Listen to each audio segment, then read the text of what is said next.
Nuestro invitado de hoy, a Sin Café como Excusa, nos lleva a ese terreno tan extraño que ocurre entre la realidad y la imaginación.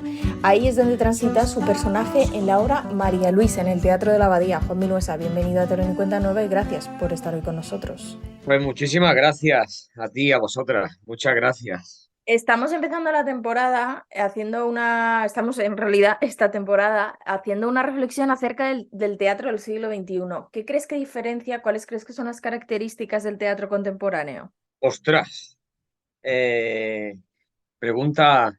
Pues mira, creo que es una pregunta que más que una respuesta merecería una reflexión, o es decir, un análisis. Y con esto me refiero a, porque había que reflexionar sobre ciertos aspectos. Es decir, creo que si hablamos del teatro que se está haciendo hoy, o lo que lo caracteriza, tendríamos que ponernos obviamente muy en contexto. Y es que hay diferentes aspectos que a mí me interesan.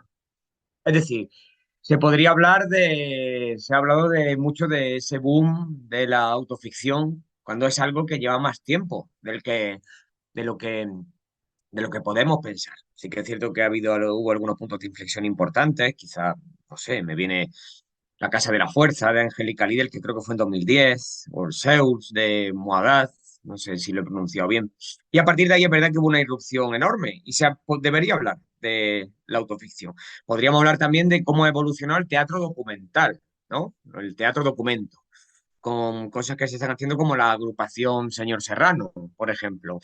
Pero si no vamos solo al plano artístico de creación, también se podría hablar de muchos extensos y costosos tiempos que se invierten en la creación para lo corta que es la exhibición del espectáculo y lo localizada. Ese teatro que muchas veces se hace y se ensaya durante mucho tiempo, tiene un coste muy elevado y luego solo se ve en Madrid, ¿no? Eso creo que también es una característica importante. Pero bueno, si me dijesen que tuviera que centrar la respuesta en algo concreto, sí podría decir que creo que sí que noto que hay un avance, un interés, una inquietud en la búsqueda de la forma. Digamos que de unos años para acá, no hay más que ver cuando paramos y lo que ocurrió en el confinamiento, ¿no? Cuando empezamos a reflexionar sobre nuevos formatos. Sí que creo o quiero confiar que, que se está poniendo por delante el cómo al qué. Y en teatro, para mí, lo importante es la forma. Es decir, puedes contar cosas muy sencillas con una forma muy estimulante y cosas muy complejas con una forma terrible. Pero al público, creo que lo que le va a atrapar es la forma. Entonces diría que una característica importante o un motor importante es esa búsqueda de la forma, de cómo contar el qué. Bueno, la verdad es que has dicho muchas cosas muy interesantes y que efectivamente podríamos ir desgranando muy poco a poco y que ojalá pudiéramos Sí, hacerlo. Pero bueno, lo que hoy nos lleva hasta ti es este texto de María Luisa con un texto y una dirección de Juan Mayorga que está en el Teatro de la Abadía.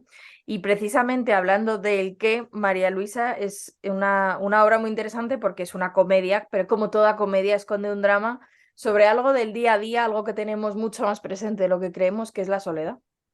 exactamente, claro.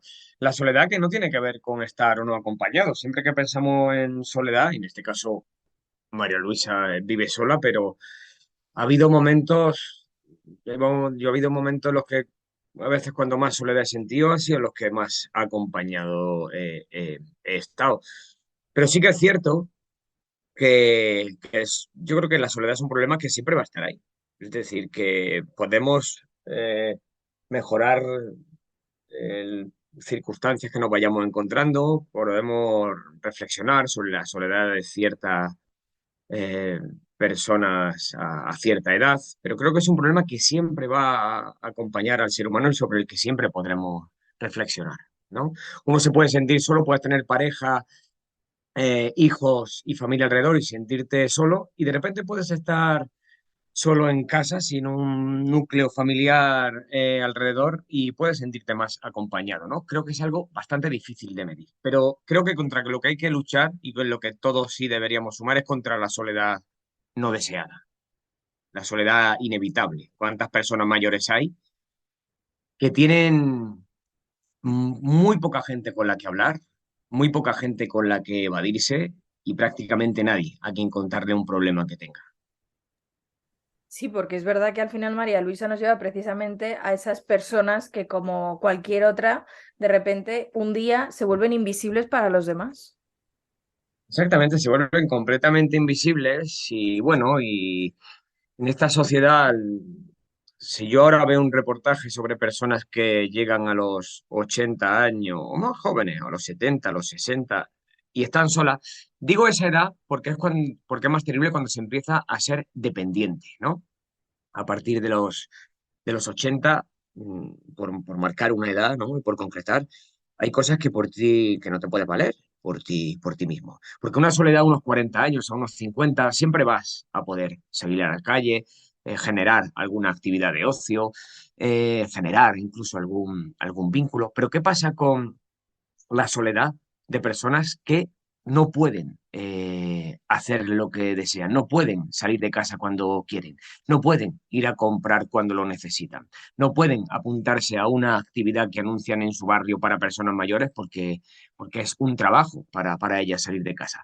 Pues cuando nos enteramos de eso, si incluso te pillas relajado en casa y según el día, si es por ejemplo un domingo por la tarde, que parece que todos estamos más sensibles, pues te emocionas, te da mucha pena, te compromete, igual hasta alguna asociación donas dinero en el momento dado, lo pagas, pero a los 3, 4 días, sea por olvido, por egoísmo, entendiendo por egoísmo poner por delante cualquier problema tuyo, o porque hay otra cosa que te preocupa más, lo volvemos a olvidar. Es verdad que es lo que sucede y de hecho al final cuando precisamente lo decías, ¿no? Se llega a una edad que normalmente lleva consigo una dependencia y de repente parece que esas personas dejan de aportar a la sociedad y de alguna forma, con muchas comillas, molestan. El resto de la sociedad que sí siente todavía productiva es como, ya no sabemos qué hacer con esto. Claro, es terrible, ¿no? Porque de repente recordemos qué ha pasado. Nombraba antes, hablando del teatro, ¿no? Hablaba del confinamiento y de de nuevas formas que buscamos. Pero del confinamiento, ¿en qué lugar se puso a la gente mayor? Cuando nos vimos en una situación absolutamente límite, ¿qué trato se le dio? Más allá de esos vídeos tan bonitos, ¿sabes? Y tan emotivos que se hacían. El lugar en el que se puso es un lugar completamente marginal. Y creo que tenga que ocurrir un, un suceso como el que ocurrió con la llegada del COVID para que nos demos cuenta de estas cosas, pues creo que es terrible, ¿no? Terrible. Lo que sí que vemos de relieve en esta comedia es que al final, a pesar de que se dé esta circunstancia, estas personas se niegan a desaparecer y su manera de seguir presentes es a través de la imaginación, es a través de los sueños y eso precisamente es lo que le sirve a María Luisa para crearse casi su propia compañía, ¿no? Claro, claro, porque Juan Mayorga habla mucho de esto, y imagínate, la temática en sus obras es muy diferente, con lo cual creo que hay un componente bastante protagónico de la fantasía, ¿no? Podemos encontrar temas que son recurrentes, ¿no? Y que a mí me parece que un autor o autora está bien que tenga sus obsesiones y esas obsesiones, y ser fiel a esas obsesiones, pero sí que hay una variedad grande de temas, pues, ¿no? Juan le interesa mucho investigar en la fantasía. Y en este caso, María Luisa crea, bueno, ya esas personas, esos pretendientes, esos amigos imaginarios. Creo que no sé si importa tanto como lo categoricemos, a pesar de que sean pretendientes, ¿no? Que eso le da algo competitivo. Creo que también es interesante para el hecho escénico y para el factor dramático, pero lo que genera es compañía, lo que inventa es compañía. Haciendo analogías, ¿cuánta gente no dice que a veces se ha salvado de una mala época porque le ha interesado un libro o porque una serie le ha enganchado, ¿no? Es lo mismo, es volcarte en la fantasía. Hablaba mucho de esto Tennessee Williams en muchas de sus obras. Dije Se lo dije a Juan, y creo que no sé si lo dijo en una entrevista o en la rueda de prensa, no recuerdo, pero a mí esta obra me recuerda mucho a una obra de Tennessee Williams, me refiero en este tema de la fantasía, que se llamaba La Marquesa de Larkspur Lotion, ¿no? Y ahí eso, los personajes crean su propio universo y se refugian en él para aislarse de la realidad. Entonces, en este caso, María Luisa no se rinde a esa edad y efectivamente crea un personaje bien diferenciado para, para tener una cotidianidad con ellos, para tener una razón de vivir, una razón de quejarse ante ellos, e incluso una exigencia, ¿no? No, no está mal que cuando crea estos personajes sean simplemente sumisos, sino que generen problemas, porque así la fantasía es más divertida. Bueno, desde luego que la fantasía se vuelve muy divertida porque todos esos personajes, todo ese imaginario de María Luisa está formado de todos esos personajes que van alimentando también su realidad. Entre ellos está el tuyo. Y también es interesante conocer la personalidad de los personajes que ella genera. Que esto parece un trabalenguas, pero no lo es. Sí, claro, exactamente, porque está bien que sean muy antagónicos, ¿no? Mira, como actor, además, ayuda mucho porque es divertido y en este caso, si hablamos de María Luisa Lola Casamayor, ¿no? O yo comparto también escena y trama, ¿no? Con Juan Codina Beckenbauer y con Juan Paños, Acho Party, que sean tan antagónicos hace que sus respuestas y sus réplicas tu manera de escucharlas en el escenario y de recibirlas, pues te hagan que de repente ahí ocurra, ¿no? El teatro. Entonces yo miro a Juan, a cualquiera de los dos Juanes, a Chopardi o a Beckenbauer, a Codina y a Paños, y que esté la diferencia del personaje y luego la diferencia actoral de ellos, la idiosincrasia, al igual que Paco Ochoa y Marisol Rolandi. Creo que somos actores con una idiosincrasia muy diferente. Eso unido a unas personalidades diferentes, como ha creado Juan, pues creo que ahí haya un elemento químico interesante, ¿no? Y sí, me parece que María Luisa hizo muy bien imaginándoles tan diferentes, teniendo un denominador común, que es cortejarla, Efectivamente. enamorarla, ¿no? No sé, enamorarla, ¿sabes? Hay algo competitivo y hay algo que a mí me interesa mucho en el teatro, que es que dentro de la fantasía de cada uno, dentro del incluso existencialismo de cada uno, todo luego se centra en algo tan primitivo como elígeme a mí. La vida misma. Exactamente.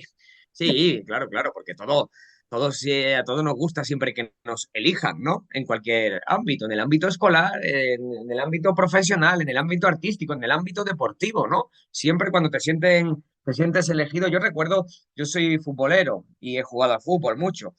Parece una tontería, pero en el momento en el cual se iban a elegir los equipos y te elegían de los primeros puestos, había algo en ti que salías a jugar ya con confianza porque habías sido elegido por delante de alguno, ¿sabes? De alguno. Cuando te elegían de los últimos, ya tenías que hacer tú el ejercicio de confianza porque dices, ostras, ¿por qué me ha elegido de los últimos? Somos 10 y soy el 8 o 9. Cuando te elegían el segundo, el tercero y el cuarto, no sabías la razón, si era porque le caías bien, porque pensaba que eras bueno, por cualquier cosa.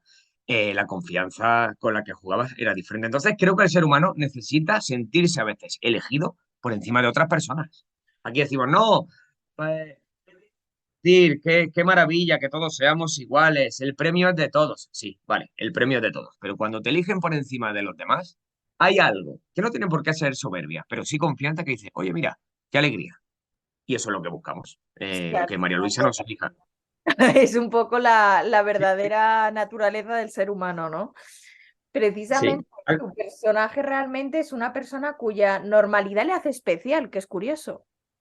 Sí, porque lo hablaba con Juan, una cosa muy honesta, además, que decía Juan que él no había buscado tampoco tres arquetipos, no había hecho imagínate, un mapa de colores, ¿no? Un mapa de temperaturas para ver cómo se pueden complementar uno con los otros, sino que los vio a través del imaginario de María Luisa. ¿Con quién se lo puede pasar bien? ¿Cómo puede ser este tipo? ¿Cómo puede ser este otro que aparezca? Y de repente el mío, el último en aparecer, ¿no?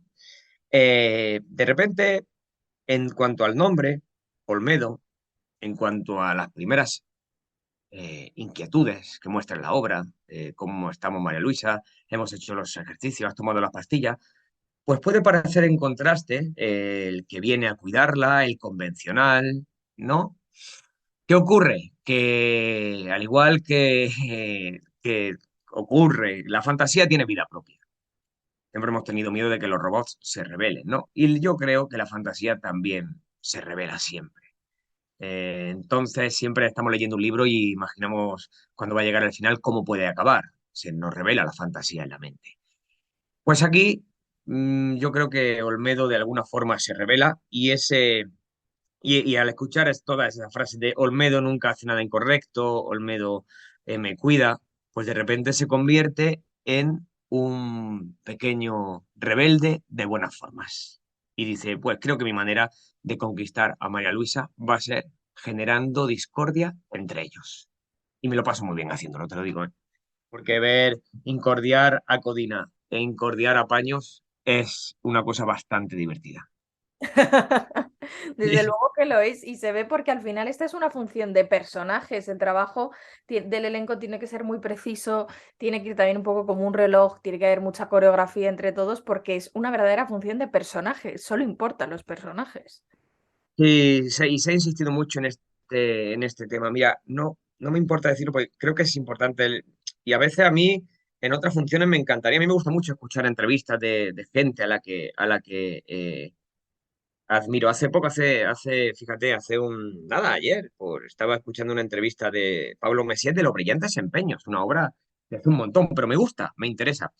Y lo que quiero decir con esto, que aporto un dato de algo muy curioso, y es que del estreno hasta ahora, que han pasado no van a pasar unos 10 días, siendo el texto el que es, el mismo texto, sin ningún recorte y nada, se han quitado unos 10 minutos de función. 10 11. Me parece que es importante, ¿no? Ver qué ritmo va cogiendo la función. Y en este caso, lo digo porque es una función de personajes polarizado, diferenciado, que funcionan también gracias al contraste con los demás. Y esto hace que haya un juego de silencios, de escucha y de dónde la réplica importante, ¿no? Es decir, cuando María Luisa se va sola, se va sola, perdón, se va y nos deja solos, hostia, cualquiera abre la boca ahí. ¿Qué silencio ocurre ahí entre estos personajes, ¿no?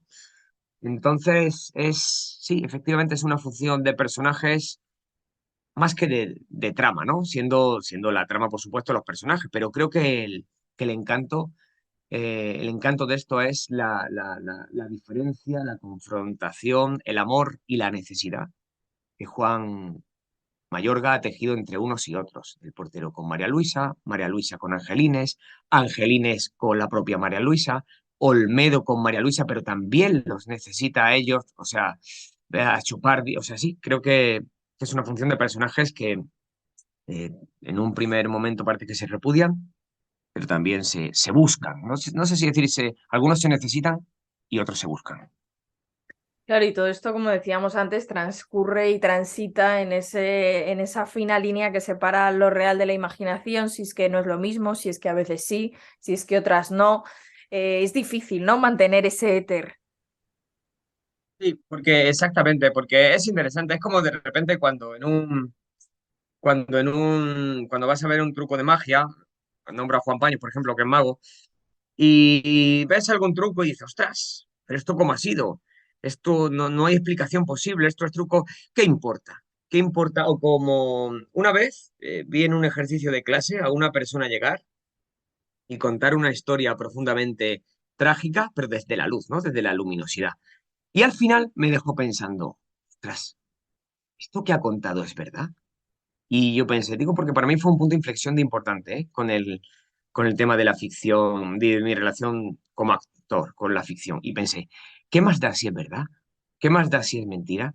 Si veo que esta persona está bien, le está contando bien y me ha tenido 10 minutos enganchado a la historia, ¿no? Con lo cual, creo que a veces está muy sobrevalorado la necesidad de saber si las cosas son o no ciertas en la ficción, ¿eh? Luego es verdad que la política, o sea, hay ciertos temas que se requieren una verosimilitud que no tienen.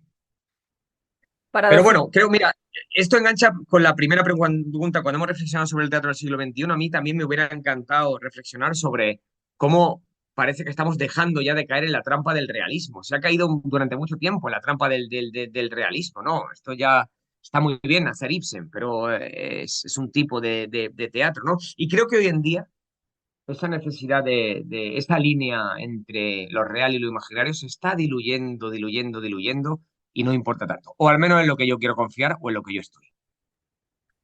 Bueno, al final también eso se agradece, ¿no? Muchas veces estar en un terreno indeterminado da cierta paz, diría. Sobre si sabes por qué vas a ello, me parece que no hay que categorizar tanto. Estamos presos de la categorización. Yo he llegado a leer por esto, ya, pero podemos decir, ostras, ¿pero esta historia ocurrió o no ocurrió?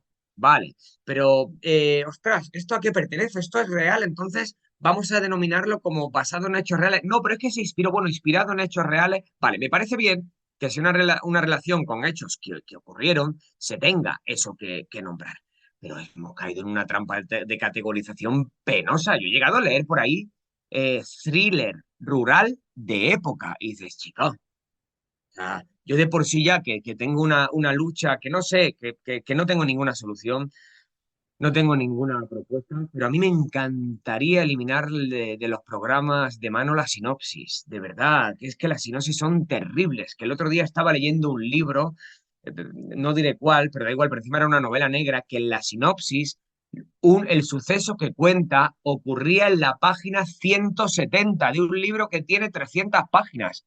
Se estamos volviendo locos con la idea de verdad de los resúmenes, las frases publicitarias y la categorización. Que leí de verdad thriller rural de época. Ostras, vamos a relajarnos un poquito, ¿no? Y a confiar más en ese terreno indeterminado. Sí, la verdad que nos vendría muy bien para la ficción.